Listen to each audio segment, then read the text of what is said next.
Lain hukum.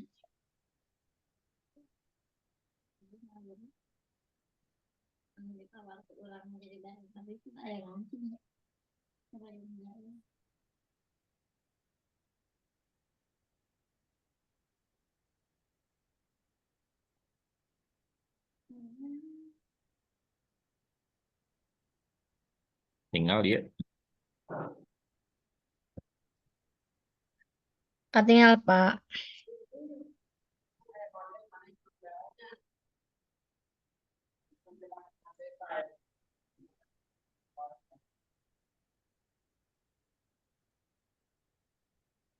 Yo ngalah kan lalebet gitu.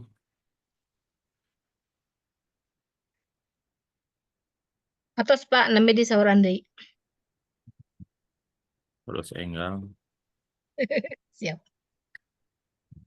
Coba pakai ngajar deui teh. Kedap deui deh.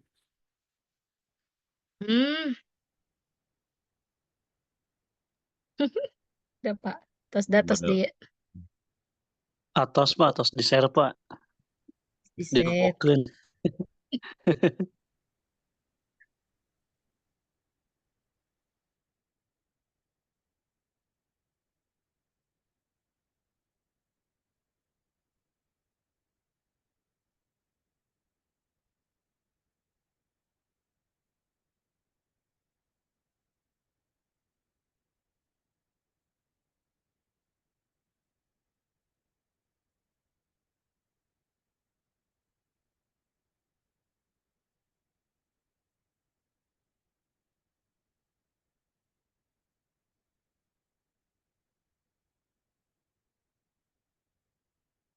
Pak Haji, itu tes wawasan ke bagian akademiknya.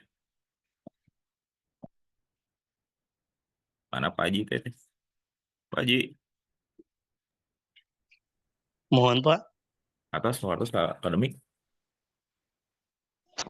atos didugiin ke akademik.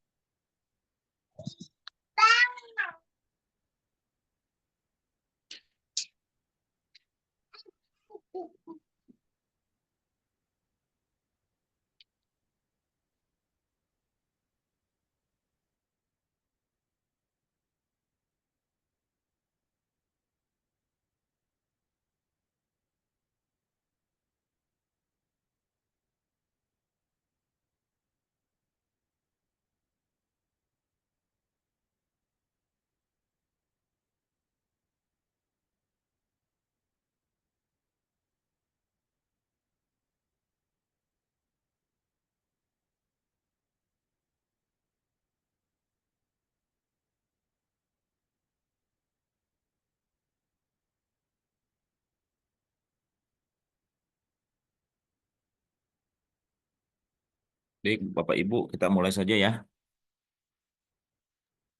Siap. Ya Pak. Bismillah. Assalamualaikum warahmatullahi wabarakatuh. Pak Ibu, terima kasih Pak, telah Waalaikumsalam. hadir kembali dalam kegiatan perkuliahan kita. Saya akan membahas sedikit tentang apa itu sistem pembiayaan pendidikan dan model costing ya, model model pembiayaan pendidikan. Pak Ibu, kita tahu bahwa sistem pendidikan itu adalah proses pendapatan dan sumber daya yang tersedia untuk digunakan dan diformulasikan untuk mengoperasionalkan sekolah. Dan pembiayaan ini begitu banyak variasinya, tergantung dari bagaimana kondisi-kondisi yang ada pada setiap negara. Seringkali kita, saya video kelihatan nggak? Ada video saya nggak? Ada Pak. Nggak ada Pak, kelihatan. Ada. Ya, kadang-kadang kita latah ya, membanding-bandingkan bagaimana kondisi-kondisi, bagaimana sistem pembiayaan pendidikan, bahkan pendidikan kita sendiri dengan berbagai model-model yang seolah-olah diperbandingkan dan selalu ada muncul mental yang tidak bagus ketika kita mencoba membandingkan sistem pendidikan kita dengan pendidikan yang ada di luar sana. Sementara bahwa pendidikan itu sendiri kan juga sangat tergantung dengan berbagai kondisi-kondisi yang ada. Di negara-negara seperti model di Skandinavia, ada Norwegia, ada Islandia, ada Finlandia. Kita kan kemarin sering ya selalu ingin mencoba membandingkan dengan model-model pendidikan yang ada di negara-negara tersebut, yang sebetulnya di Eropa Utara itu negara dengan kondisi geografis yang sangat dingin, jumlah penduduk juga sangat-sangat sedikit.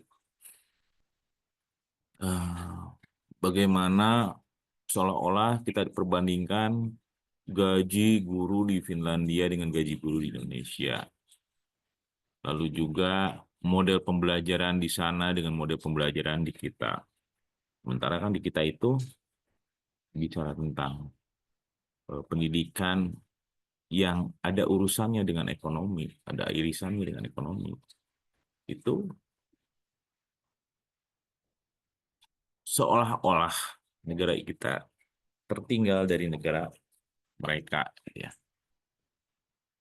Terus di daerah-daerah yang seperti di Jerman dan sebagainya, di Eropa sana, kita ini sepertinya ketinggalan banyak hal gitu ya. Mereka penduduknya sedikit, geografis dan kondisi politiknya juga berbeda. Lalu juga hukum yang ada di sana, dan bagaimana keterlibatan negara, peraturan pendidikannya. Seperti di Jerman kan pendidikan di sana tuh nggak ada swasta. Negara mengambil alih semua aktivitas pendidikan. Kalau di Indonesia, di negara yang dengan jumlah penduduk yang sangat banyak, sangat luas sekali, dan tersebar sangat tidak merata, maka memang pasti akan butuh partisipasi dari masyarakat untuk penyelenggaraan pendidikan. Dan pada akhirnya kemampuan negara pun secara ekonomi sedikit demi sedikit baru mungkin terkait dengan anggaran pendidikan yang baru hanya sekitar 20%. Sekarang mungkin ke depannya akan ditambah lagi dengan beberapa kepemimpinan seperti yang sekarang Prabowo mencanangkan pendidikan dengan memberikan asupan makan siang gratis, peningkatan kesejahteraan guru dan sebagainya. Ya memang kita berbeda dengan yang di tempat-tempat tadi. Jadi jangan sampai salah melihat atau miopi, karena tahapan kita ini dalam konteks pendidikan mencoba untuk mengembangkan sumber daya manusia yang diharapkan bisa bekerja, bisa mandiri dengan kondisi-kondisi seperti misalnya geografis kita sendiri dengan bukan di geografis mereka. Jadi pada akhirnya model pembiayaan pendidikan pun akan sangat dipengaruhi oleh variasi-variasi berbagai kondisi tersebut. Lalu juga bahwa setiap keputusan dalam pembiayaan pendidikan ini biasanya dilihat siapa yang akan didik. Seberapa banyak jasa pendidikan yang dapat disediakan dan bagaimana mereka akan dididik dan siapa yang akan biaya pendidikan. Nah, persoalan-persoalan seperti ini, seperti misalnya siapa yang akan bayar biaya pendidikan. Negara sampai hari ini belum mampu untuk bisa membiayai pendidikan secara keseluruhan. Maka peran-peran swasta, partisipasi masyarakat dalam penyelenggaraan pendidikan diberikan kesempatan pada akhirnya. Dan pemerintah menjadi support system untuk aktivitas bagaimana terlaksananya pendidikan yang diharapkan semuanya bisa bergerak menuju sesuatu yang lebih baik. Lalu siapa yang akan dididik? Ini tentunya juga mereka dengan begini ya, Jerman itu negara yang, mohon maaf, mungkin jumlah penduduknya tidak sebanyak Indonesia, kondisi musimnya juga berbeda dengan tempat kita, lalu juga model ekonomi yang mereka kembangkan juga berbeda. Mereka lebih memilih untuk menjadi negara manufaktur, artinya terjadi industrialisasi di negara-negara, terutama negara Eropa sana. Kenapa? Karena sumber daya alamnya juga mereka agak terbatas. Jerman mungkin tidak punya sumber daya alam dari pertambangan dan sebagainya. Maka akhirnya bagaimana keberadaan warganya diarahkan untuk bisa menjadi bagian dari manufaktur untuk ekonomi sebuah negara. Indonesia hari ini ada agraris, ada kelautan, ada sumber daya alam lainnya, tambang, mineral, dan sebagainya. Lalu juga faktor konsumsi negara, konsumsi warga, budaya, dan sebagainya. Ini begitu banyak sekali yang harus dikembangkan dan diantisipasi untuk mempersiapkan para warganya untuk bisa menikmati keadaan-keadaan yang lebih baik untuk masa yang akan datang. Maka memang kita tidak bisa bandingkan misalnya dengan Finlandia, dengan Jerman, dan sebagainya. Karena perbedaan-perbedaan hal-hal yang seperti itu. Bagaimana mereka akan dididik? Ya, kita punya ciri khas sendiri. Kita punya kehasannya. Kalau kemarin berbagai perubahan-perubahan aturan negara tentang kurikulum saja, ya sudah mulai lagi. Baru kemarin kita masih terengah-engah dengan kurikulum merdeka, sudah mulai lagi berubah dengan model kurikulum yang akan digagas lebih lanjut oleh menteri baru ini. Ya, ya, ya menurut saya kadang kita semua para pendidik, orang-orang yang ada pada wilayah-wilayah aktivitas pendidikan itu agak sedikit kepo. Padahal kalau mau kita lihat lebih jauh, tidak ada perubahan-perubahan yang signifikan sebenarnya. Bahkan mungkin konsep lama kembali hidup, kan gitu ya. Banyak sekali yang menyampaikan hal seperti itu. Jadi seperti menjadi sebuah ancaman-ancaman, padahal menurut saya itu tidak terjadi seperti itu ya. Lalu juga bagaimana keterlibatan pemerintah dalam masalah pendidikan atau pembiayaan pendidikan ini, bahwa kebutuhan dan ketersediaan pendidikan terkait dengan sektor pendidikan dapat dianggap sebagai salah satu alat perdagangan dan kebutuhan akan investasi sumber daya manusia. Jadi human investment, bahwa pembiayaan pendidikan ini pada dasarnya hak setiap warga. Juga bagaimana sektor-sektor pendidikan ini dianggap sebuah aktivitas ekonomi yang harus juga diperhatikan secara baik, direncanakan dengan baik, dikelola dengan baik. Ada berbagai pembiayaan pendidikan, ada yang disebut dengan investasi, ada yang disebut dengan biaya operasi, dan ada yang disebut dengan biaya personal. Terakhir, mungkin saya pernah cerita tahun kemarin bahwa lembaga-lembaga pendidikan hari ini juga dituntut untuk bisa melakukan pengelolaan pembiayaan pendidikan, terutama pengelolaan keuangan dengan terencana dengan baik.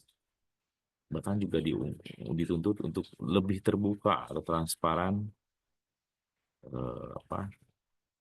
menyampaikan tentang pengelolaan pembiayaan pendidikan. Bukan hanya negeri, tapi swasta pun diminta seperti itu. Bahkan juga sekarang, bahkan tahun kemarin, saya juga sebagai salah seorang yang bertanggung jawab pada penyelenggaraan pendidikan, kita diminta untuk menyampaikan laporan penggunaan dana yang sudah diterima dari masyarakat dan berapa yang harus kembali disetorkan kepada negara dalam bentuk pajak. hal yang seperti ini sudah mulai apa terjadi di Indonesia ya. Jadi kita juga sebagai penyelenggara pendidikan swasta harus melakukan transparansi terkait dengan pengelolaan pembiayaan pendidikan yang kita selenggarakan. Bahkan jadi gini, yang baru kita pahami bahwa jika ada dalam pembiayaan pendidikan yang misalkan di tahun pelaporan apa keuangan ya, biasanya kan kita itu bulan Desember ya. Kalau misalnya ada sistem akuntansi itu kan biasanya per Desember, Januari tutup buku, Januari dibuka kembali sampai nanti ditutup lagi di bulan Desember dan selama setahun itu kan dilaporkan.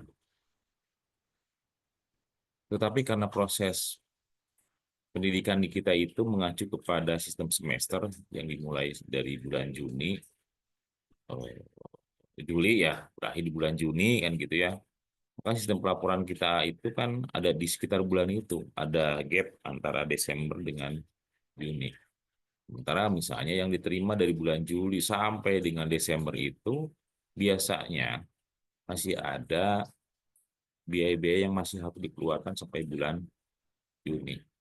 Tetapi oleh sistem pajak kita harus, karena mereka tidak mengenal sistem pelaporan keuangan seperti itu, Juni, Juni gitu ya.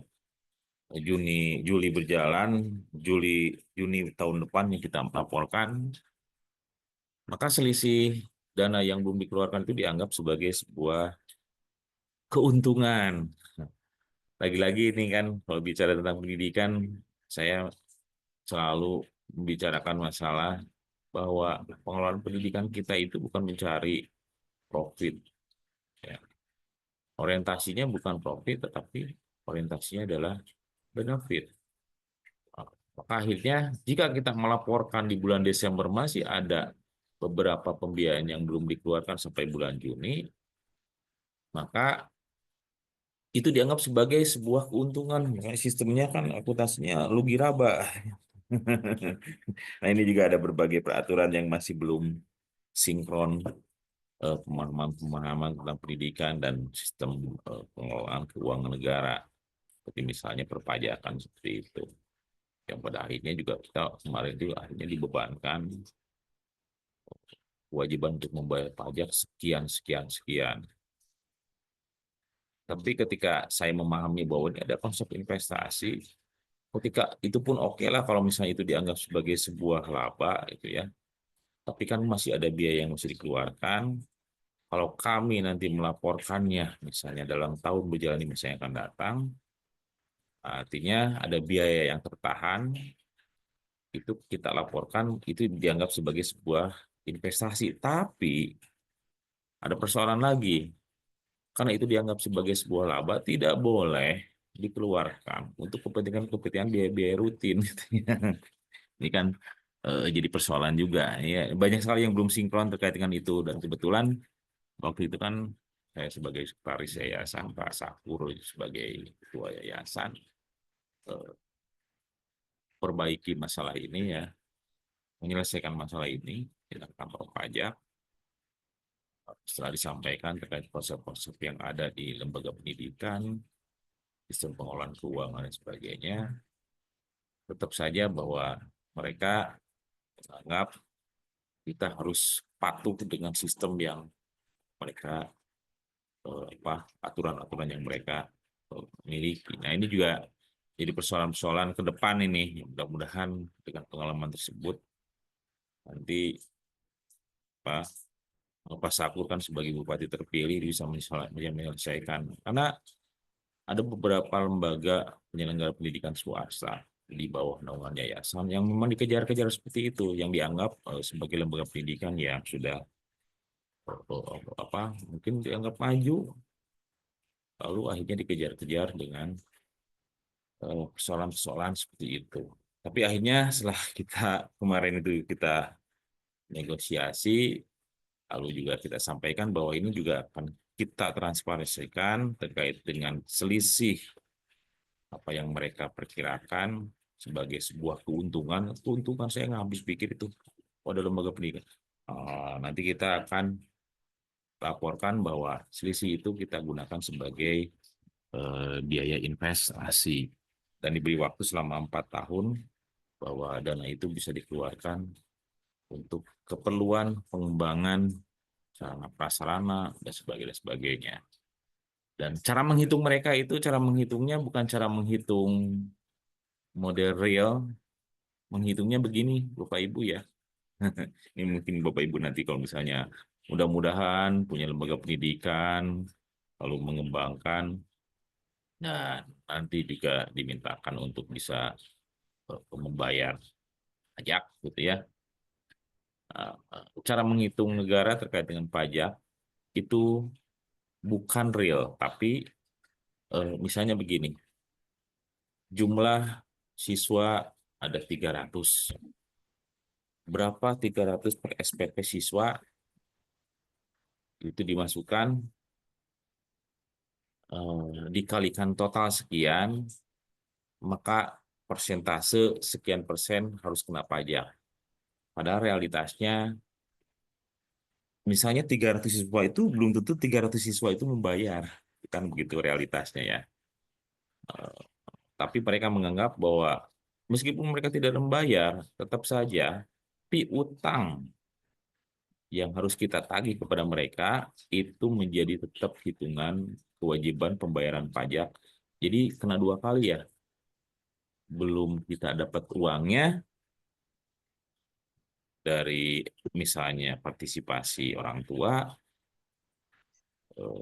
kita harus membayarkan biaya pajak dari alokasi penerimaan, rencana penerimaan, bukan realitasnya, rencana penerimaan untuk membayar pajak, dan itu bukan di akhir laporan keuangan sekolah, tapi di bulan Desember, yang pada saat itu mungkin ada dana yang sudah diterima yang masih menjadi kewajiban untuk dikeluarkan di bulan-bulan setelah bulan Desember ini. Ini nih jadi menarik ya. Jadi menarik seperti ini. Karena ini juga mulai ya, karena Muhammadiyah sudah puluhan tahun berdiri, insya Allah kita akan 50 tahun milad, 50 tahun Muhammadiyah. Itu baru pertama kali diperlakukan seperti ini oleh sistem pemerintahan yang sekarang gitu ya. Tapi kita tahu bahwa ini akan semakin berlaku untuk, kayaknya kita dicomot-comot aja, dicobain gitu ya lembaga pendidikan, dan nanti ke depannya mungkin lembaga-lembaga pendidikan yang lain juga akan dikenakan perlakuan yang sama terkait dengan kewajiban itu. Maka memang kita harus sudah mulai bisa bagaimana mengelola lembaga pendidikan, terutama dalam pembiayaan pendidikan yang juga bisa mengadopsi. Karena begini Bapak Ibu ya, contohnya misalnya dalam RKAM, rencana kegiatan anggaran madrasah. Apakah dalam RKAM itu sudah ada enggak pengalokasian untuk pajak? Baik itu pajak pendapatan untuk apa, dari mulai gaji guru dan sebagainya, termasuk juga pajak dari penerimaan gitu.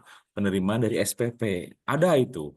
Harusnya juga kita harus perhatikan aspek itu. Ketika kita menyusun RKAM itu harus dimasukkan. Kalau enggak, nanti kalau ditagih gimana kita bayarnya? Kalau misalnya kita tidak direncanakan, itu adalah bagian dari kewajiban untuk melakukan penyetoran pajak terkait dengan penerimaan dari partisipasi masyarakat dalam konteks pembayaran pendidikan. Gitu.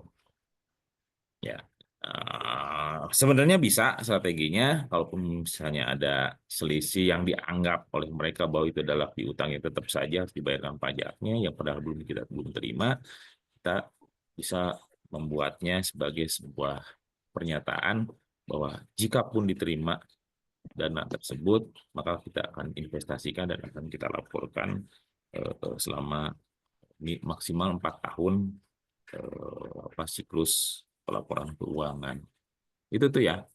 Jadi ada hal-hal yang seperti itu yang mungkin ini jarang sekali terdengar, tapi kebetulan baru kita alami tahun kemarin untuk yang kejadian seperti ini.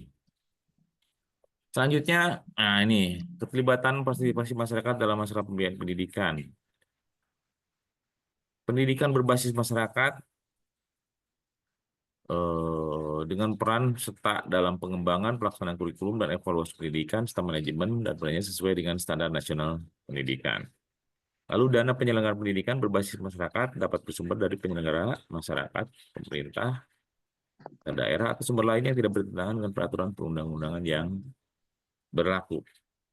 Jadi di negara-negara yang seperti tadi ya, itu tidak ada mungkin aturan terkait dengan persoalan seperti ini, bahwa semuanya ditanggung oleh negara karena jumlah penduduknya juga mungkin sedikit ya. Tapi kalau di tempat kita akseleratif rata-rata pendidikan, buta huruf dan sebagainya, kita tahu dekade belakang itu masih ada masalah terkait dengan masalah buta huruf. Lalu juga sekarang dengan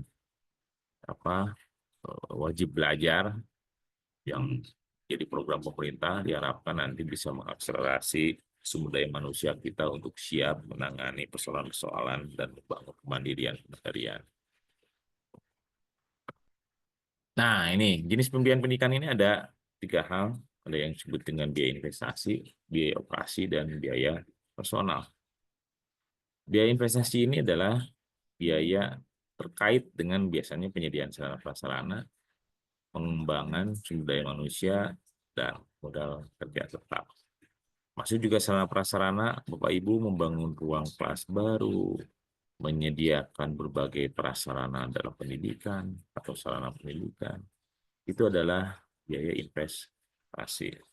Sementara di biaya operasi ini adalah kegiatan-kegiatan yang sifatnya gaji, tunjangan, ya, untuk operasional, pembelian berbagai peralatan yang habis pakai, ya, dan juga ada dana untuk listrik, air, komunikasi, internet, pemeliharaan, transportasi, konsumsi, nah, ini juga pajak, asuransi, dan sebagainya. Lalu juga ada yang disebut dengan biaya personal. Biaya personal ini biaya pendidikan yang dikeluarkan untuk bisa mengikuti proses pembelajaran serta atur dan berkelanjutan. Ada yang disebut dengan misalnya, saya mungkin pernah nyampaikan, orang mengikuti pendidikan itu bukan hanya membayar SPP, tapi ketika mereka mengikuti proses pendidikan, ada yang namanya biaya opportunity ya, atau opportunity cost. Ada kehilangan peluang, itu adalah biaya personal. Lalu juga ada aktivitas-aktivitas untuk bisa mengikuti proses pembelajaran seperti misalnya transportasi, makan atau jajan, ya itu konsumsi, itu menjadi biaya personal. Yang kalau kita hitung-hitung, sepertinya ini berbanding dengan yang dikeluarkan setiap bulan. Kayak gini Bapak Ibu ya, saya mau tanya, Bapak Ibu kan ada yang sudah punya putra, putri ya. SPP-nya rata-rata berapa Bapak Ibu? Untuk sekolah setingkat SD atau SMP? Pak Haji sudah punya Gratis. sekolah? Sudah punya anak sekolah belum? Saya TK 35.000 SPP-nya ya? ya. Berapa biaya untuk transport dan jajannya per hari? 5.000 nabung, 5.000 jajan. Jadi berapa sebulan? 300 lah. Dibandingkan dengan biaya SP berapa Bu? Berapa persennya itu? Sementara yang di sekolah itu juga menanggung biaya transport, konsumsi guru, dan sebagainya. Setiap hari loh, Bu. Ya. Dengan perbandingan itu bisa kebayang nggak? Apa yang terjadi dengan pendidikan kita? Bu Aneng, Apa yang terjadi? Ya, bayar 30.000, tapi sebetulnya biaya personal lebih gede ya, ratusan ribu ya. Orang tua nganter anak, jemput, bahkan mungkin orang tua nungguin anak di sekolah, jajannya lebih. Jajannya lebih besar orang Anaknya. tua. Sehari mungkin jajannya lebih dari 30.000 ya, beli beli bakso, beli nungguan budak misalnya, berapa mangkok. Tuh. Ya. Sementara kan ketika orang tua melihat mutu atau proses pembelajaran di sekolah itu nuntutnya luar biasa ya. Nuntutnya luar biasa. Ya makanya saya beberapa kali saya bilang, saya nggak habis pikir jika ada orang tua yang mencoba membandingkan lalu menuntut terlalu banyak terkait dengan kualitas pendidikan, tetapi pikirannya hanya sekedar ingin menyekolahkan anaknya dengan gratis, gratis, gratis. Gitu. Sementara pada biaya personal aja kan bahkan lebih besar. Tapi bagaimana kumulatif perubahan perilaku anak yang diharapkan peran dari sekolah itu lebih besar daripada peran yang dilakukan oleh orang tua gitu. Nah, ini juga jadi persoalan. Logikanya mungkin begitu ya yang bisa saya jelaskan gitu ya. Sebenarnya kalau begitu yang terjadi, kira-kira orang tua kalau misalnya diajak ngobrol terkait dengan pembiayaan pendidikan, lalu disampaikan tentang target-target capaiannya,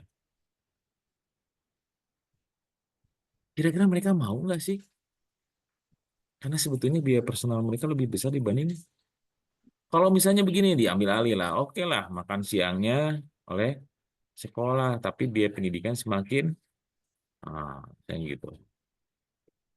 Atau antar jemputnya, nah dikelola oleh sekolah untuk memastikan keselamatan dan sebagainya. Atau banyak hal ya, saya kira transparansi tentang pengelolaan keuangan itu harus harus apa? Harus sudah mulai dilakukan ya. Ya. Terus ada lagi yang menarik Bapak Ibu ya. Dalam kebiasaan sistem penganggaran madrasah atau sekolah kita ya. Ini function, ada istilah function follow money. Jadi menyusun aktivitas-aktivitas itu disesuaikan dengan keadaan keuangan. Selalu begitu ya Bapak Ibu ya. Nah, sebenarnya itu nggak cocok di konsep bagaimana kita menyusun RKM. Karena kalau kita bicara yang ideal itu harusnya money follow function. Artinya uang itu mengikuti fungsi-fungsinya, fungsi-fungsi dari aktivitas yang kita kembangkan. Maka sebenarnya ada model pengembangan apa yang bisa kita buat untuk menyusun RKM. Prinsip-prinsipnya seperti ABC. ABC itu activity based costing. Jadi pembebanan biaya itu dilakukan pada rencana-rencana aktivitas yang disusun. Jadi bukan aktivitas disusun berdasarkan keadaan kemampuan keuangan, tetapi karena kita bicaranya tentang standar atau apalagi bicara tentang standar mutu sebagai amanat undang-undang, maka aktivitas tentang standar mutu itu yang harus menjadi prioritas untuk bisa diikutkan, untuk dibiayai. Jadi harusnya activity based costing atau money follow function, bukan terbalik. Gitu ya. Jadi aktivitasnya dulu yang kita harus rencanakan. Karena seperti yang saya coba cek tadi ya, mereka bayar SPP 30.000, orang tuanya yang nungguin aja beli bakso lebih 30.000 misalnya, atau aktivitas lain. Sebetulnya mereka mampu kok. Hanya mindset mereka terkait dengan mutu dan tanggung jawab terkait dengan hasil pendidikan dari putra-putrinya. Kalau kita lakukan pendekatan dengan baik, mudah-mudahan itu bisa menjadi solusi. Apalagi misalnya dengan transparansi. Ini loh, aktivitas ini kita buat untuk apa nih? Aktivitas ini kita buat untuk meningkatkan kompetensi anak pada aspek kan gitu ya. Nah, aktivitasnya, langkah-langkahnya 1, 2, 3, 4, 5, dan sebagainya. Setiap langkah itu butuh support dana operasionalnya. Berapa total kebutuhannya? Kalau itu disampaikan dengan target-target yang atau tujuan-tujuan yang terbuka, saya kira konsep ideal money follow function itu bisa lebih bisa dilaksanakan di lembaga pendidikan kita. Gitu. Jadi bagaimana mindset atau membangun kesadaran terutama masyarakat untuk bisa memberikan partisipasi yang lebih baik untuk meningkatkan mutu. Ini bicara tentang mutu, yang sebenarnya mata kuliah kita besok hari dengan mata kuliah hari ini tentang pilihan pendidikan. Mutu itu sangat terkait dengan pembiayaan. Gitu ya. Jadi nggak bisa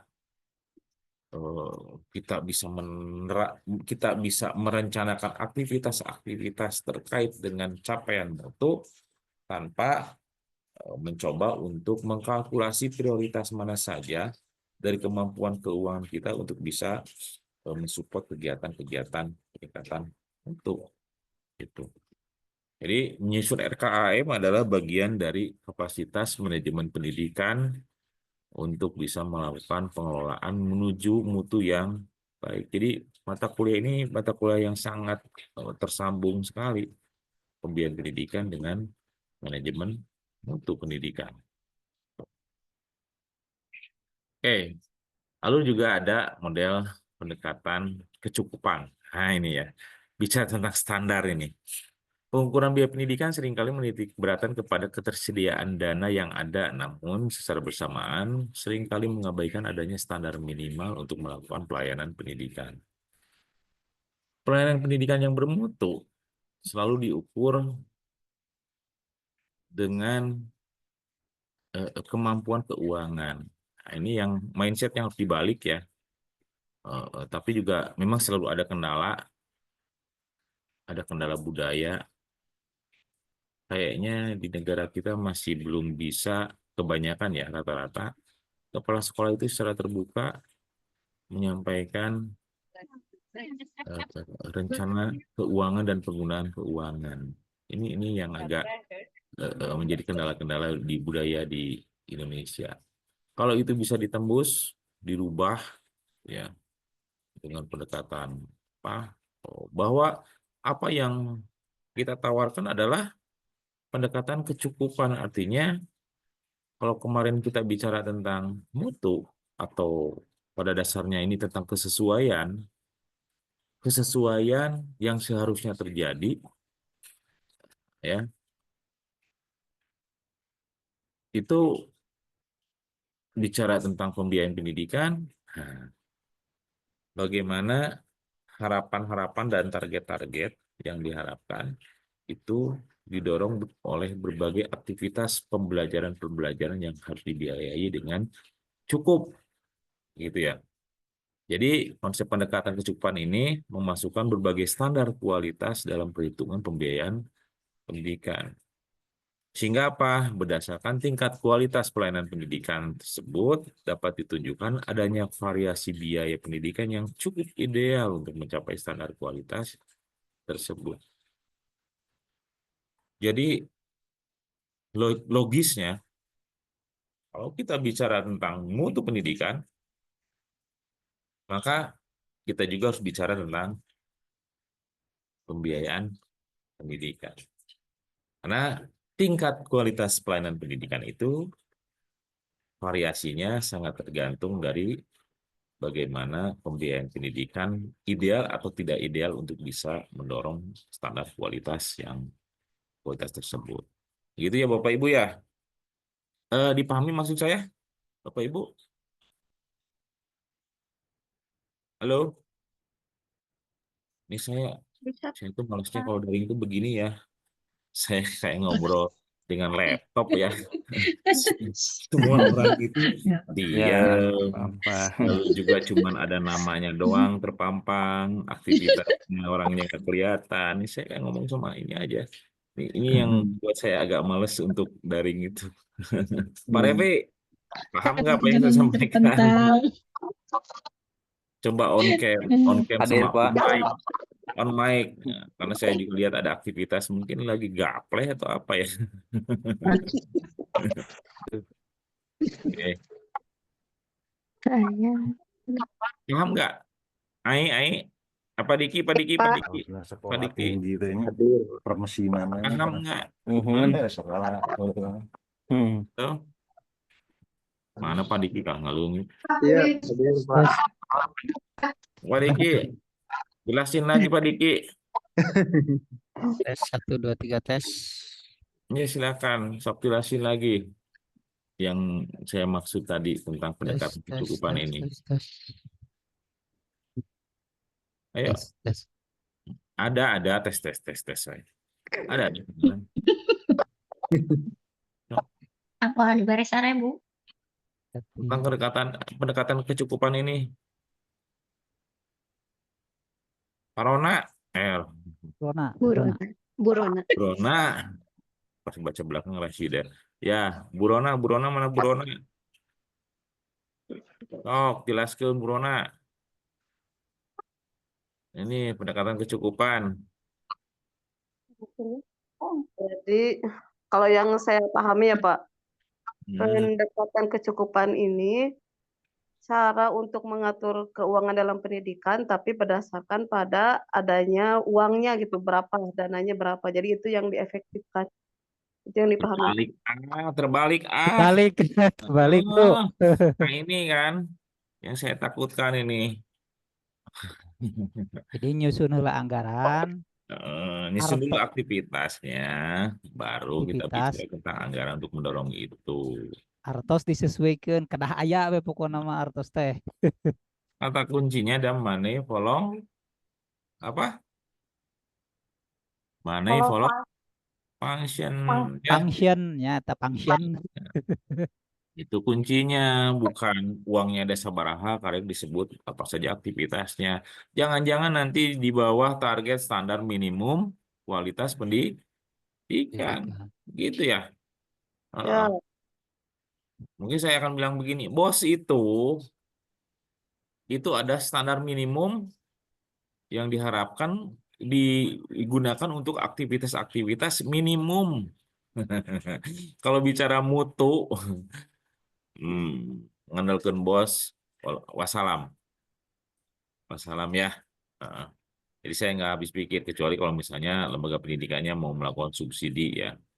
Gitu. Oke. Maka memang kita harus memastikan bahwa kualitas pendidikan adalah bagian dari kepentingan semua, terutama orang tua ya. Orang tua harus dilibatkan, mereka harus paham tentang berbagai aktivitas yang akan didapatkan atau dirasakan oleh para anak-anaknya. Untuk supaya apa? Untuk supaya memastikan anaknya itu terdidik dengan baik sesuai dengan harapan. Karena kembali lagi ketika orang tua puas, ya citra lembaga pendidikan semakin lebih baik, maka kita punya peluang akan semakin lebih baik pada tahun-tahun yang akan datang. Untuk apa? Untuk bisa semakin dipercaya untuk mengembangkan kualitas pendidikan. Gitu. Memang kuncinya salah satunya adalah uang ya. Salah satunya adalah uang. Juga uang bisa mendorong sumber daya manusia menjadi lebih baik. Coba Bapak Ibu pernah membaca tentang ini enggak, tentang evaluasi diri madrasah, tentang peraturan itu. Dalamnya aktivitas-aktivitasnya, apakah sekolah menganggarkan contoh misalnya tenaga pendidik dan tendik dalam 1 tahun terakhir, ya itu rapot mutu ya, dalam 1 tahun untuk mengikuti kegiatan pelatihan, ada nggak? Kan itu ditanyakan. Itu untuk aktivitas itu apakah perlu didorong oleh bos itu sendiri atau gimana? Sementara kalau kita bicara tentang rapot itu kan begitu. Belum saya lihat. Bentar ya. Bentar. Saya mau cek dulu. Saya pernah lihat enggak tentang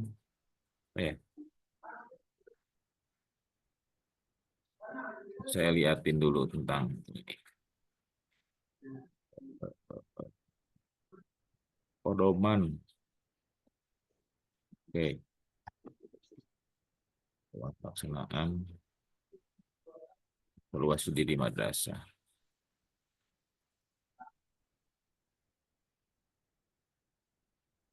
Ujungnya mana? Saya sharekan kembali. Oke.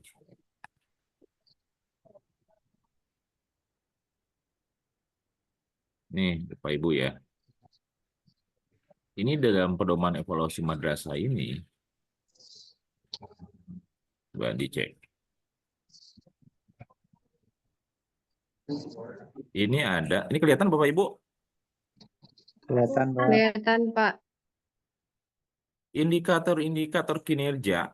Contoh misalnya pada indikator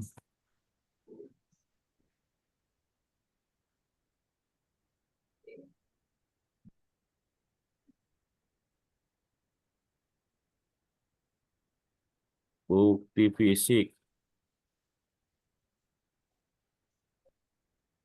Kinerja pendidik. Melakukan pertemuan guru.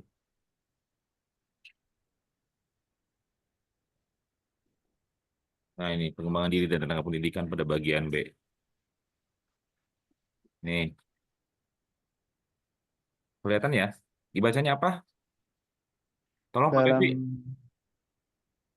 Dalam 2 semester terakhir. Dalam 2 semester terakhir, kepala madrasah mengikuti kegiatan sejenis pelatihan, workshop, pertemuan dalam rangka peningkatan kompetensi kepala madrasah minimal 3 kali per tahun. Ya. Ini indikator pencapaian, dia termasuk tingkat 4 kalau minimal 3 kali per tahun. Kalau cuman kegiatan workshopnya ini 2 kali per tahun, ini nilainya 3. Ini rapot mutu ini. Yang pada akhirnya, oke. Tapi ini dari mana biayanya ini? Dari bos. Bukti fisiknya harus ada, sertifikat keikutsertaan, daftar undangannya. Lalu juga bisa ini nih. Ini tentang apa? PKG ya. Nah, jangan ini deh. Ini juga apakah guru aktif mengikuti kegiatan sejenis pelatihan workshop dan peningkatan kompetensi? Misalnya kalau dalam 2 harus 90 sampai 100% guru mengikuti kegiatan. Bayangin Bapak Ibu ya. Ada guru misalnya 60 orang, bahwa dalam 2 semester terakhir 60 orang itu dia dapat nilai bagus jika ke-60 orang itu mengikuti kegiatan sejenis pelatihan workshop dalam peningkatan kompetensi guru. Jadi kalau misalnya sampai 90% dari guru itu mengikuti kegiatan itu, ya, atau bahkan bisa kalau keseluruhan gurunya harus kegiatan itu, maka dia mendapatkan indikator pencapaian tingkat 4, Pak, Bapak Ibu. Ini dari mana semua guru harus diberangkatkan untuk pelatihan, lalu disiapkan akomodasinya, lalu juga banyak hal. Kalau misalnya kita ngandelin bos, cukup nggak untuk bisa sampai 90%? Ini kalau nggak terbuka dengan orang tua terkait dengan capaian-capaian indikator ini, karena ini adalah indikator-indikator yang diharapkan harus dilaksanakan oleh madrasah, maka kalau tidak dibiayai dengan tambahan pembiayaan pendidikan yang mencukupi, maka kita tidak akan bisa menampilkan mutu, karena ini kan indikator yang sangat mudah untuk bisa dicek ya. Ada daftar undangan, ya semuanya pada akhirnya kembali kepada dokumen. Dokumen-dokumen ini atau bukti-bukti fisik terkait dengan berbagai ini harus gitu ya. Kepala TU, tenaga administrasi harus ikut workshop minimal berapa kali. Itu harus dikirim dan itu semuanya ada biayanya. Kan begitu Bapak Ibu ya. Laboran juga begitu. Harus dikirim juga. Gitu. Tenaga perpustakaan juga harus dikirim minimal 3 kali per tahun atau 2 semester. Dan ditampilkan bukti fisik. Tentang ini, berapa persen nih guru yang sudah menyusun RPP? Untuk menyusun RPP ini kan juga harus ada kegiatan pelatihan-pelatihan sebelumnya untuk penyusunan RPP. Itu ada buntut-buntutnya dari bukti fisik yang ingin ditampilkan terkait dengan capaian indikator ini. Ada buntut yang sudah dilakukan, ada aktivitas yang sudah dilakukan, yaitu apa? Ya, kita berharap 100% guru kita menyusun RPP. Tapi kalau guru kita tidak dilatih untuk bagaimana menyusun RPP, gimana? Berarti ada beberapa kegiatan pelatihan-pelatihan untuk bisa menyusun RPP. Betul nggak Bapak Ibu? Ini contoh ya. Ini contoh. Gitu. Betul nggak? Bisa pembiayaan pendidikan mengandalkan apa? Mengandalkan kemampuan keuangan. Keuangan yang harusnya mengikuti activity based. Itu costingnya itu begitu. Maka harus dibuat terobosan-terobosan, mindsetnya jangan terbalik seperti yang lama-lama. Maka kita bergulat di persoalan-persoalan yang sama. Bicara kuantitas, kualitas, kuantitas, kualitas, kuantitas, kualitas yang lingkaran setan yang nggak pernah putus-putus. Maka memang harus ada terobosan-terobosan baru. Jadi kalau bisa membangun sebuah program, mencoba melakukan partisipasi banyak pihak yang terkait, terutama orang tua, para donatur, dan sebagainya, secara transparan menyampaikan berbagai target-target kualitas yang ingin kita capai dengan, nah itu tadi, berbagai aktivitas-aktivitas yang harus didorong oleh kemampuan keuangan. Sehingga kalau kita bicara unit cost, Bapak Ibu udah belajar tentang unit cost dari Bu Retno? Sudah bicara unit cost belum? Bu Retno, halo? Iya, Pak. Ada apa itu unit cost itu?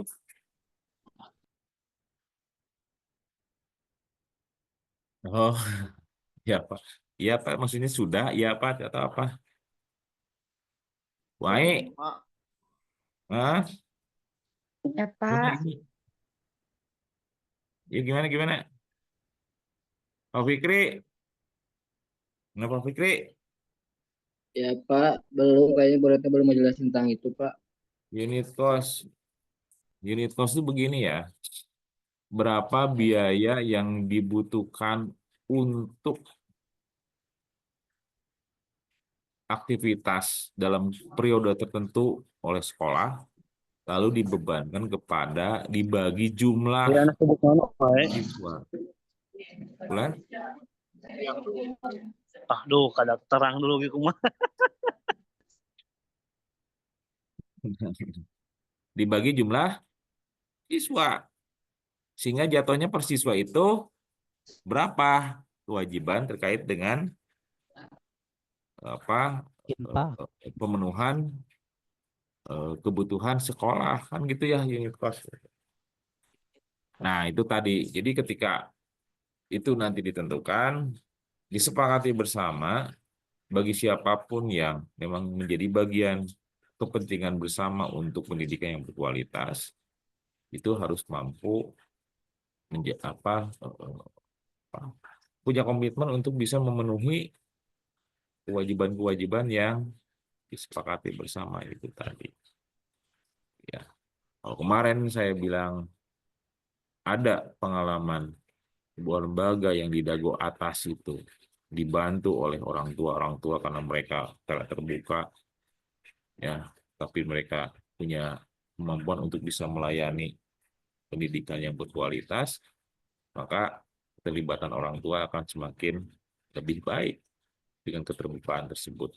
Saya kira juga ini menjadi kesempatan bagi siapapun di lembaga pendidikan kita untuk bisa, kalau kita menjadi bagian dari pengelolaannya, untuk lebih menggunakan strategi ini untuk bisa menjalankan money follow function atau dengan model activity based costing ya. Pembenaran biaya berdasarkan aktivitas yang direncanakan tadi. Tapi aktivitas itu harus dibasiskan kepada prioritas yang juga disepakati bersama. Jangan sampai begini, kepala sekolah punya prioritas lain, sementara orang tua atau guru punya prioritas yang berbeda. Sepakati dulu secara bertahap apa yang hari ini kita ingin prioritaskan dengan keterbatasan dana yang ada dan kemampuan orang tua untuk bisa memastikan perencanaan-perencanaan itu bisa diwujudkan. Oke, ada pertanyaan? Bapak Ibu? Bu Haji, Bu Haji. Oke, ini saya mau sampaikan sedikit nih tentang activity based costing.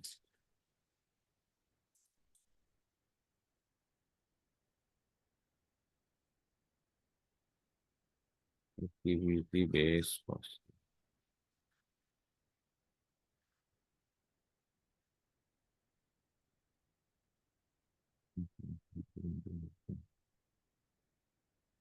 Ini kelihatan, Bapak Ibu? Belum ada Pak. Belum ada. Belum, Pak. belum ada, Pak. Belum. Belum, Analisis penelitian biaya satuan? Enggak, belum kelihatan. Belum ada share screen. Belum. Oh.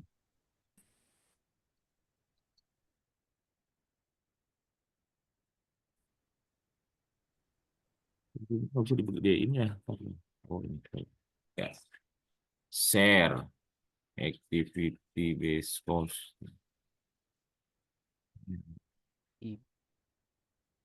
Si.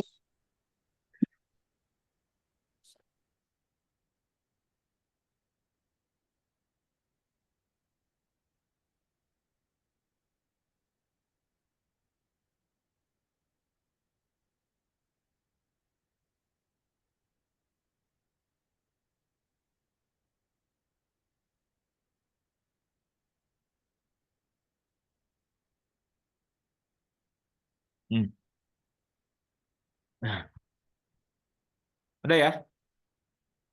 Ada, Pak. Oke. Ada, Pak. Unit. Nah, biaya pendidikan ini atau cost didefinisikan sebagai sumber daya yang dikorbankan atau sacrifice atau dilepaskan kurgon untuk mencapai tujuan tertentu. Biaya biasanya diukur dalam unit uang yang harus dikeluarkan dalam rangka mendapatkan barang atau jasa. Ini menurut Honren. Jadi biaya pendidikan ini jumlah uang yang dihasilkan dan dibelanjakan untuk berbagai keperluan penyelenggaraan pendidikan. Biaya pendidikan sebagai seluruh usaha yang dicurahkan oleh pemerintah masyarakat berupa uang maupun yang non moneter. Ya, non moneter ini yang di luar dari bentuk uang ya. Itu seperti pengorbanan seseorang dalam menempuh pendidikan atau dalam bentuk banyak hal itu ya. Di luar itu. Nah, biaya satuan atau unit cost ini penting sebagai penentuan biaya. Jadi unit cost adalah biaya satuan per siswa. Biaya rata-rata per siswa yang dihitung dari total pengeluaran sekolah dibagi seluruh siswa yang ada di sekolah gitu. Dalam kurun waktu tertentu. Jadi misalnya menghitung hanya dengan membagi secara sederhana ya, hanya dengan membagi seluruh jumlah pengeluaran sekolah dengan jumlah siswa yang aktif pada tahun itu ya. Nah, ini yang saya kira model penganggaran pembiayaan pendidikan itu seharusnya melalui menggunakan prinsip money follow function. Jadi artinya kegiatan dan aktivitas yang sudah dibuat harus bisa dipenuhi oleh uang. Jadi bukan uang dulu, tapi aktivitas dulu, gitu ya.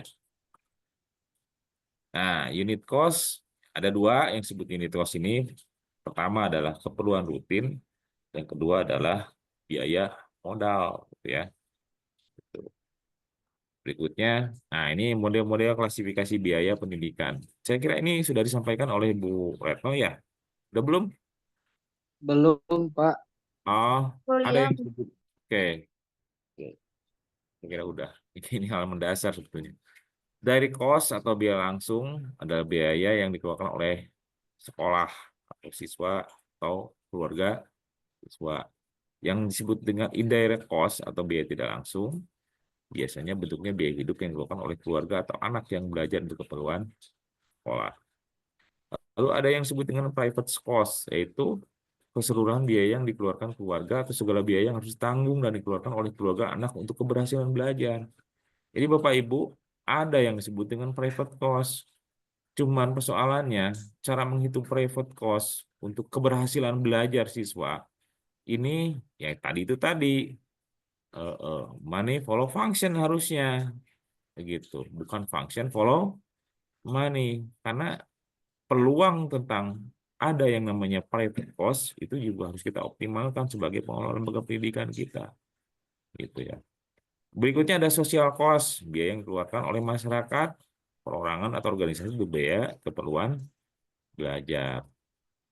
Ada lagi yang disebut dengan monetary cost, ya, dalam bentuk uang, selain dalam bentuk uang atau materi, tetapi bentuk jasa, tenaga, waktu, dan sebagainya. Jadi ini model-model klasifikasi biaya pendidikan yang ada di lembaga kita dengan berbagai istilahnya ya. Jadi ada direct cost, indirect cost, private cost, social cost, monetary cost.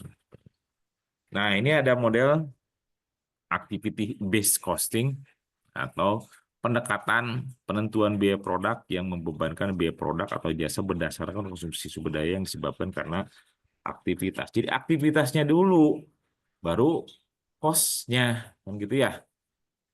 Aktivitasnya dulu, baru cost-nya yang kita tentukan. Tentukan dulu aktivitasnya, baru cost-nya. Bukan ditentukan dulu uangnya, baru ditentukan bagaimana pemanfaatan uang itu berupa aktivitas. Tidak begitu.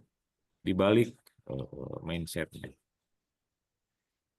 Aktivitas, pekerjaan yang dilakukan organisasi, tindakan, gerakan, rangkaian pekerjaan, dan sebagainya. Sumber daya, ekonomis yang dibebankan digunakan dalam pelaksanaan. Contoh misalnya, guru, gaji, alat pendidikan, sebagainya. Ini sebagai sebuah sumber daya. Lalu objek biaya biasanya adalah pengukuran biaya bentuk akhir di mana pengukuran biaya diperlukan.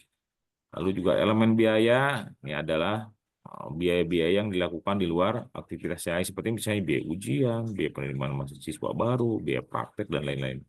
Ada cost driver. Nah, cost driver ini faktor yang menyebabkan perubahan biaya aktivitas. Ya. Faktor yang dapat diukur yang digunakan untuk membebankan biaya ke aktivitas dari aktivitas ke aktivitas lainnya. Misalnya, jumlah siswa itu akan mempengaruhi tingkat pendapatan. Jumlah guru juga akan mempengaruhi tingkat kemampuan kelembagaan kita dalam bentuk pembiayaan pendidikan. Jumlah tenaga kependidikan, frekuensi kegiatan, berapa kali kegiatan itu dilakukan, dan sebagainya. Itu disebut dengan cost driver. Jadi faktor yang bisa menyebabkan perubahan biaya aktivitas. Begitu, Bapak Ibu ya. Ini nanti saya share ini ya. Untuk ini ya. Oh, ini mah nggak usah. Saya nggak usah kasih tugas lah untuk Anda untuk tahun ini khususnya. Gitu. Oke, Pak An. Oh, Pak An, ngajin apaan? Serius amat, Pak An. Di kampus ini, udah kepalang datang ke kampus. Kampus, Pak. Ada berapa orang di kampus ini? 3, Pak. Hah? 3 orang. Iya, kangen kampus Bapak, rajin amat. Iya, sekalian bimbingan, Pak. Oh, bimbingan. Oke. Oke. Ya Bapak, silakan Bapak Ibu, ada yang mau bertanya? Pak Hendra, masuk. Iya. Iringan Mana Pak Hendra? tukang noong. Oh, Pak Hendra, mana Pak Hendra? Saya nggak pakai video ya ternyata. Yuk, Pak, saya izin bertanya. boleh. Yang mana nih yang ngomongnya? Tentang tadi macam-macam pembiayaan, ada Rona. indirect cost Hmm. sama private cost. Nah, itu bedanya apa, Pak? Private cost dengan indirect cost. Kalau private cost itu kan apa tadi tuh? Kewajiban, bukan kewajiban, kemampuan orang untuk kemampuan keluarga ya, atau siapa? Bentar. Kalau saya salah. Hmm.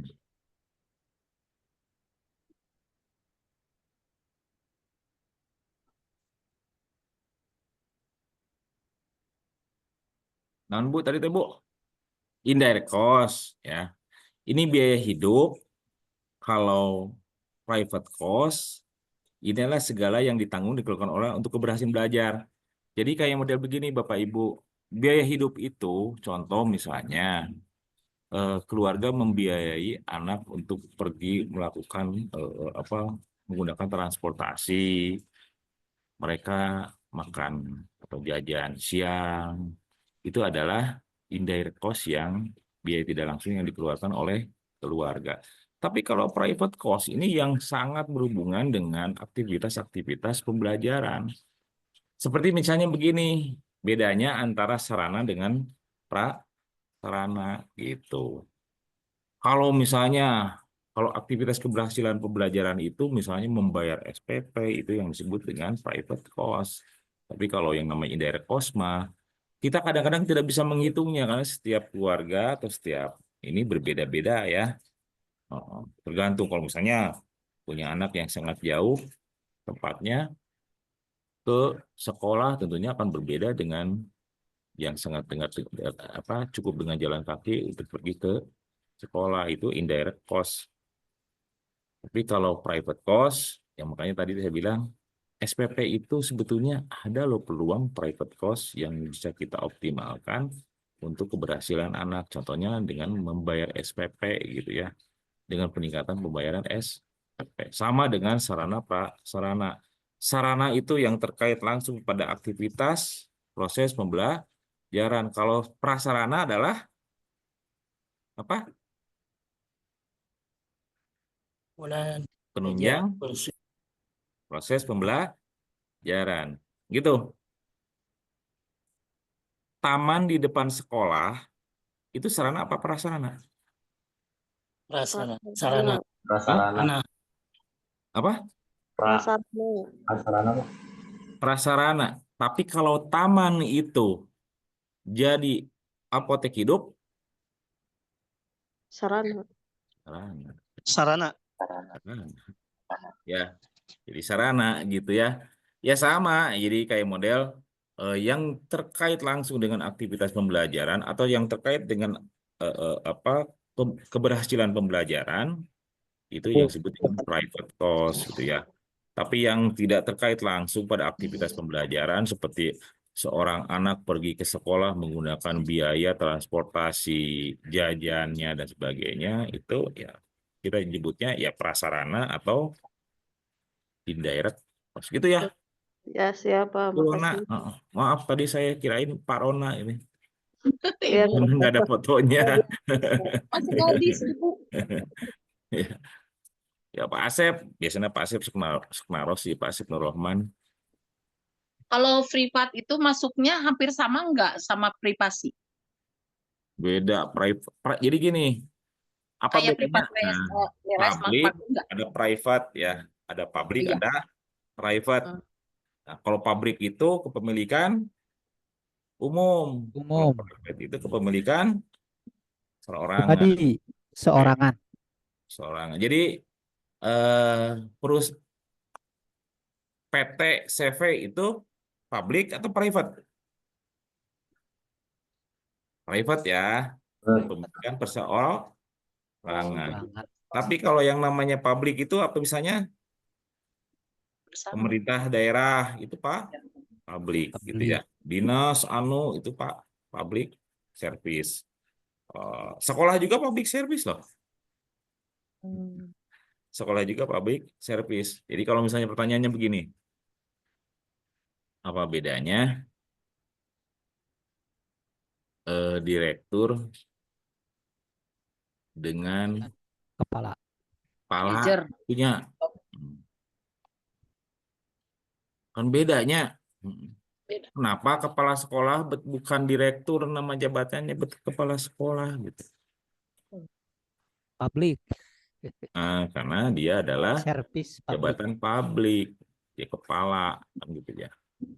Itu kepala. Tapi kalau misalnya kepemilikan pribadi perusahaan PT, oh direktur gitu ya. CEO gitunya. Heeh. Ada tapi ada juga ya sekolah dia jabatan itunya direktur gitunya. Direktur pasca sarjana gitu. Kira-kira itu benar apa enggak?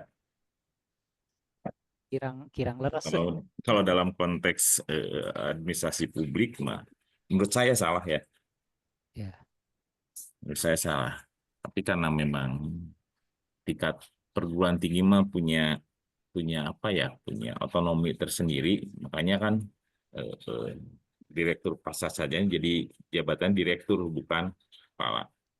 Kalau universitas kan rektor, kalau sekolah tinggi adalah ketua, tapi jabatan di bawah dari rektor itu kita susah nyebutnya lagi. Kalau misalnya disebutnya ketua prodi atau dekan, dia punya nama sendiri.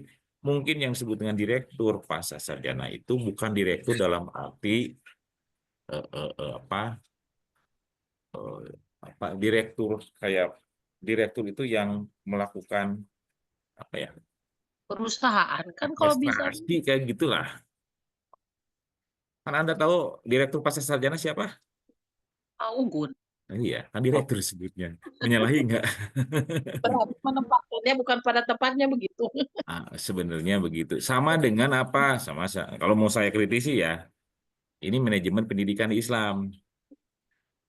Ini kalau dilihat dari filsafat keilmuannya, ini adalah tanah bukan manajemen karena tidak melahirkan jabatan para manajer tidak, tapi misalnya pengelola lembaga pendidikan itu biasanya disebutnya kepala. Oh. Ya karena bias ilmu. Tapi nggak apa-apa lah dari tata kene sebelum nama kan asal lebih keren we gitu menurutnya manajemen pendidikan Islam kan gitu ya. Tapi sebenarnya secara filosofi ya atau border dari itu batasan-batasan konsep menurut saya sih ya salah. Makanya ada pembahasan kalau nggak salah Pak Rektor sempat ngomong kita kembalikan lagi ke tempat yang sebenarnya bukan manajemen pendidikan Islam tapi administrasi pendidikan Adpen bukan manajemen pendidikan karena dia sebetulnya publik ya. Makanya yang memahami konsep itu mah kayak model UPI Bandung, IKIP Bandung, bukan manajemen pendidikan, tapi administrasi pendidikan. Di luar negeri juga administrasi pendidikan ya. Education Administration, bukan gitu ya. Nomenklaturnya dari berbagai literatur dan buku juga jarang menyebutkan manajemen pendidikan, tapi administrasi pendidikan. Tapi itu naon lah. Kan hayang gaya orang Indonesia teh gaya teh heula. Ini nomenklatur itu di pikiran. Filosofinya apanya. Ya nggak apa-apa lah. Yang penting kan dipahami sama lah. Kurang lebih begitu. Itu ya Bapak Ibu. Oke. Silakan ada yang bertanya lagi? Ya, izin satu lagi Pak. Enggak, Pak Sep. Ini kaitan tadi ya, kaitan ada direct cost dengan indirect cost. Nah, kemudian kalau di hari ini kan ketika berbicara mutu pendidikan itu erat kaitan dengan pembiayaan. Nah, kemudian di sekolah itu kan sudah ada BOS, sehingga ketika pihak sekolah mau menuntut atau tidak boleh ya menuntut bayaran kepada orang tua karena sudah ada BOS. Sehingga ada bikin satu trik solusi agar aman. Maka komitu itulah gitu kan yang anggaplah melakukan pungutan biaya kepada orang tua. Nah, kira-kira Pak itu masuknya ke direct cost atau indirect cost ya. Terima kasih. Itu private cost, Pak. Karena untuk kepentingan pelaksanaan keberhasilan pembelajaran. Ya. Jadi keberhasilan pembelajaran itu kan guru harus kompeten, guru harus ikut pelatihan, kan gitu ya. Nah, ketika menyusun RKAM itu, rencana kegiatan anggaran itu, rencana kerja anggaran itu, kalau dibuka terbuka, bukan hanya melibatkan komite saja, kalau perlu bahkan orang tua pun dilibatkan saja, bukan hanya perwakilan melalui komite saja. Sehingga mereka tidak terpaksa seperti misalnya komite udah sepakat, oh ada itu mau komite, nah cenah Baturana kepala sekolah kan gitu ya. Mereka ya, jangan begitu, tapi mereka libatkan secara aktif. Makanya dengan strategi keterbukaan tadi ini loh, ya. Contoh misalnya begini, di tempat kita ini masih ada loh. Kalau masih ada nih ya, saya nggak tahu di tempat Bapak Ibu masih ada apa enggak. Ada guru yang guru sarjana, gitu ya. Tapi gurunya bagus. Kalau misalnya tidak memenuhi syarat, kami akan pecat ya Bapak Ibu, misalnya. Kami akan berhentikan. Orang tua murid itu, jangan Pak. Dia kesayangan anak-anak kami. Ya gimana, kan tidak memenuhi syarat. Jadi gimana? Ya memenuhi syarat harus cari sarjana. Kami sekolah tidak punya biaya kemampuan untuk bisa menyekolahkan guru yang bersangkutan. Dari mana? Ya silakan. Orang tua mau menyumbang sekolah guru ini, ya kalau nggak terpaksa kami berhentikan. Jadi ada aktivitas pelibatan Bapak Ibu, keterbukaan tentang misalnya ini aturannya begini, termasuk juga yang saya perlihatkan tadi tentang evaluasi diri madrasah. Lalu juga di situ ada beberapa indikator yang harus dicapai, kan gitu ya. Perpustakaan minimum apa, sarana prasarananya seperti apa, aktivitas peningkatan kemampuan gurunya apa, berapa kali dan sebagainya. Kalau itu dianggarkan dalam bentuk aktivitas yang akan kita yang kita rencanakan, maka kira-kira mengirim guru ya sejumlah, misalnya targetnya 100% guru ikut pelatihan ya, peningkatan kompetensi. 60 misalnya punya 100 atau misalnya punya 50 atau punya 20 guru lah. Sekali ikut pelatihan dikali 20 guru. Berapa biaya yang dikeluarkan? Targetnya bahwa guru yang ikut pelatihan akan semakin baik kompetensinya, maka proses keberhasilan pembelajaran akan lebih baik. Itu dipahamkan kepada orang tua. Guru ujung tombak, tapi mereka harus ikut pelatihan-pelatihan. Ada biaya-biaya yang harus diikuti, karena targetnya adalah 100% guru itu harus ikut pelatihan selama 1 tahun terakhir atau 2 tahun terakhir. Maka kira-kira berapa biayanya? Misalnya dibiayai 1 guru seberapa untuk pelatihan, dikali jumlah guru sekian, ini loh kebutuhan kami.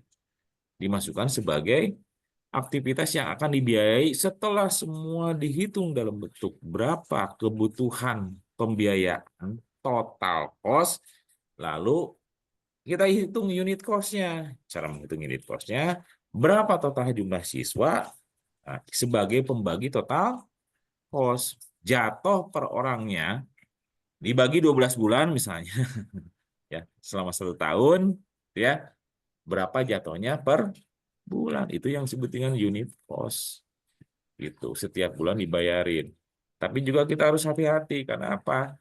Karena ini pengalaman aja. Bahwa rencana itu tidak bisa berjalan 100%. Harus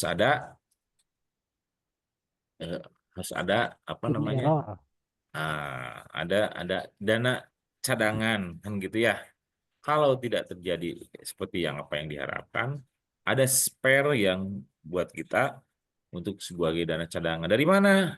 Ya, oke, kalau hitungan-hitungan pendapatan 100% ya kontribusi unit cost-nya per siswa itu misalnya 100.000.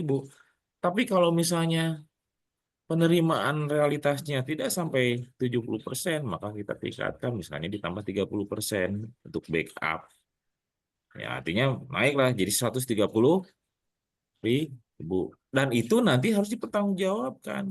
Dilaporkan bahwa dana masuk dari SPP pun karena ada siswa yang mengundurkan diri, pindah sekolah dan sebagainya kan.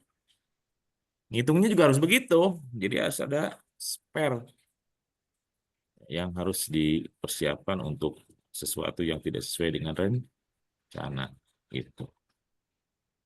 Asal nanti kita bertanggungjawabkan saja.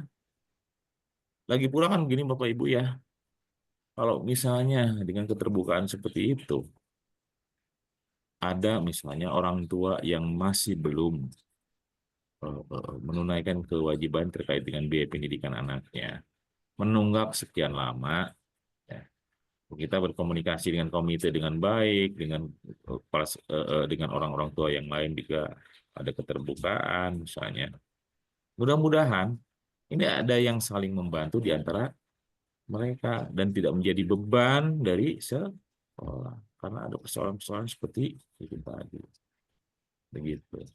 Atau misalnya di beberapa yang saya pernah dengar ada orang tuanya yang musibah sehingga ya kewajiban kepada anak terkait dengan biaya pendidikannya yang terkendala karena memang terbuka, akhirnya sekolah menghubungi orang tua yang lain, ini ada kewajiban anak, tapi orang tuanya terkendala karena musibah, akhirnya rereongan tuh antara ya. Karena dan itu harus diterima oleh sekolah. Kenapa? Karena sudah direncanakan dari awal terkait dengan target-target keberhasilan aktivitas yang sudah disusun sedemikian rupa. Gitu. Jadi membangun komitmen bersama. Jadi kuncinya memang ya keterbukaan sejak awal sampai akhir. Begitu, Bapak Ibu.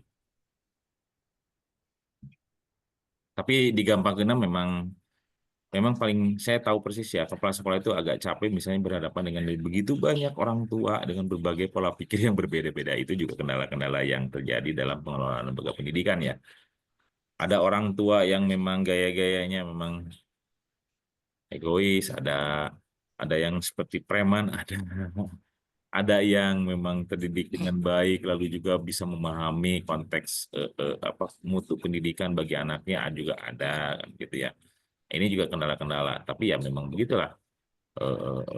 Mudah-mudahan dengan pola misalnya keterbukaan, akuntabilitas, transparansi, lalu juga melibatkan mereka pada berbagai aktivitas capaian-capaian, itu menjadi satu ekosistem yang mendukung keberhasilan pendidikan. Sebetulnya konsep besarnya begitu, pemerintah kita berharap seperti itu yang terjadi. Tapi ya di tengah jalan, karena kepala sekolah bukan sangat keberatan ya, sangat susah untuk berhadapan dengan itu, maka akhirnya ya melibatkan ya tadi komite yang didorong-dorong kan gitu ya. Tapi komite juga akhirnya jadi terputus dengan orang tua. Karena juga saya pernah mendengar ada komite yang menyepakati sejumlah uang bangunan sekian, orang tua yang lainnya tidak ajak ngobrol, yang akhirnya jadi keberatan, dan itu menjadi temuan dan aduan ya di sekolah negeri ya. Sekolah negeri, ada yang seperti itu. Ya, karena kepala sekolahnya malas ngobrol dengan orang tua itu mah, jadi memanfaatkan komite untuk bisa menggolkan kepentingan sekolah tadi. Punten Bapak Ibu di on cam kan? Tuh 2, 3, 4, 5.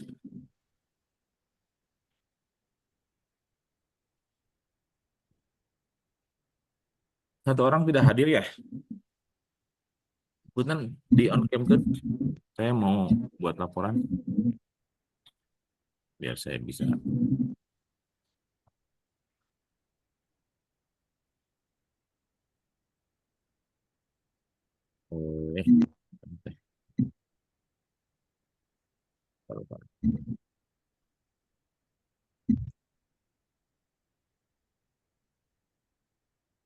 Sip. Baik Bapak Ibu, ada yang mau bertanya lagi? Kalau tidak ada bertanya lagi, Amang upami nu kamu ini, amang ayeuna atuh sakantenan, jeda tiasa teu saurna. Bulan?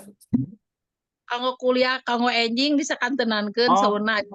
Sekarang saya ada ngajar. Saya sekarang ada ngajar di kelas di Mesra dia sampai jam 5:30. Nah, 6:30 saya masuk lagi di Fakultas Ekonomi di Uniga. Jadi padahal hari ini saya udah kecapean bener. Tadi pagi saya masih di Pangalengan sama Pak Sakur, sama Pak Hilmi. Terusan sengaja saya pulang untuk aktivitas. Ya ini ya. Saya takut ketinggalan lagi. Udah seminggu awal saya kan nggak masuk ya. Penggantinya juga agak susah kalau saya terlalu banyak bolongnya, ngejar ya kewajibannya juga agak. Saya paksakan pulang dengan kondisi badan yang kurang fit juga. Ya sudahlah. Tadi saya lewat perjalanan dari Pangalengan lewat Darajat, jadi kepaksa mengejar waktu ya dengan kondisi jalan yang buruk, buruk-burukan. Tapi saya sengaja untuk bisa hadir pada aktivitas sekarang ini. Karena apa? Karena hari ini saya ada 3 kelas. Saya juga tinggalkan Pak Saku dan Pak Hilmi. Saya minta pulang duluan karena ada tanggung jawab saya 3 kelas hari ini yang harus saya selesaikan dari mulai ya tadi jam 1:30 sampai jam 9 malam ini. Jadi rapat pisannya. Jadi apunten panginten tapi asa kanggo enjing ditarik ka ayeuna. Kondisi juga ada kewajiban lain di kelas lain. Ya, kita ketemu aja besok seperti biasa Bapak Ibu ya. Dan sehat, Pak. Itu panginten. Kayak sebentar ya saya laporan dulu ya. Bentar aja ke TPS.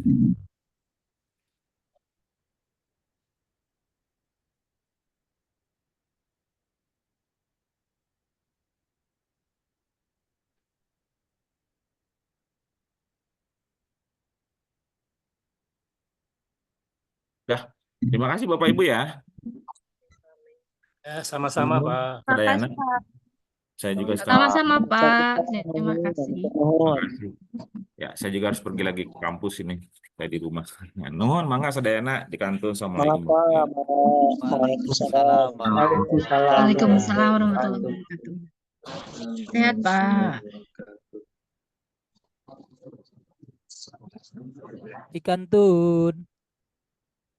Enggak.